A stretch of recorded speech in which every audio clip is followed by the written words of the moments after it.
अस्सलाम वालेकुम सामीन। 18 मुहर्रमुल हराम की तारीख शुरू हो चुकी है, 5 अगस्त है। ख़बर का उन्वान है यूपी और हरियाणा की अहम खबरें।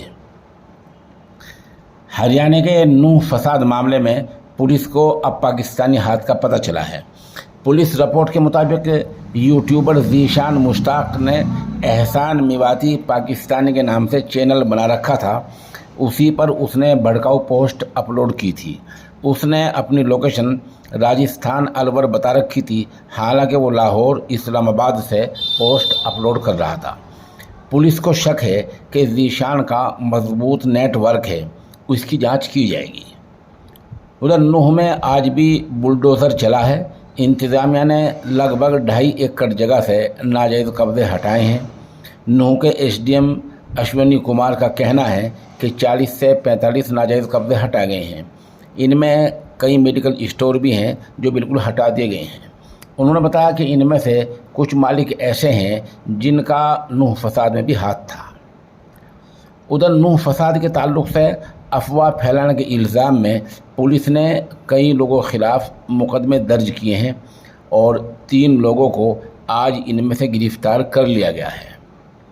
हरियाणा के ज़िला जींद के कस्बा उचाना में सर्वधर्म सम्मेलन का इनेकाद हुआ है, जिसमें नूह फसाद की मजम्मत की गई और इस मामले को लेकर बीजेपी के ख़िलाफ़ कई प्रस्ताव पास किए गए। इसकी सदारत आज़ाद पालवा ने की है। पलवल में आज कोई नाखुशगवार वाक़या नहीं हुआ है।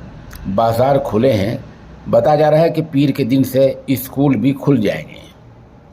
उधर इटावा से बीजेपी एमपी रामशंकर कठोरिया को एमपी एमएलए कोर्ट ने मारपीट के एक मामले में 2 साल की सज़ा सुनाई है।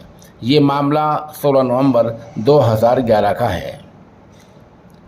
हरियाणा के नूह में बजरंग दल लीडर प्रदीप के कत्ल के मामले में आम आदमी पार्टी लीडर जावेद अहमद और दूसरे 150 लोगों के खिलाफ मुकदमा दर्ज किया गया है।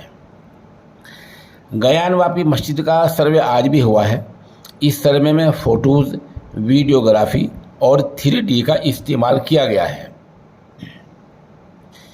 यूपी के फिरोज़ाबाद इलाके में दारोगा दिनेश मिश्रा को उनके नौकर ने ही गोली मारकर कत्ल कर दिया है। मुलजिम धीरज के मुताबिक वो नशे में था। मेवात के नूह हल्के के मेंबर असम्बली आफ्ताब अहमद ने कहा है कि सरकार गरीबों के आशियाने अपनी नाकामियों को छुपाने के लिए उजाड़ रही है। वो इस मामले को लेकर जद्दोजहद करेंगे और कानून के दायरे में लड़ाई लड़ेंगे। उधर 2 दिन पहले पलवल में हुए फसाद के सिलसिले में सिटी पुलिस थाने ने कल रात एक और FIR दर्ज की है। इसमें शरपसंदों ने पथराव करके मस्जिद के बाहर तोड़फोड़ की और बाहर खड़ी स्कूटी को भी आग लगा दी। दीगर गाड़ियों में भी तोड़फोड़ का इल्ज़ाम है। इमाम मौलाना शेर मोहम्मद की शिकायत पर यह रिपोर्ट दर्ज की गई है। अभी खबर आई है कि दिल्ली और NCR में ज़लज़ले के तेज़ झटके महसूस किए गए हैं। इस ज़लज़ले का मरकज़ अफ़गानिस्तान में था। ये दिल्ली और NCR में झटके महसूस किए गए हैं और 5.5 की रफ्तार से ये ज़लज़ला आया है।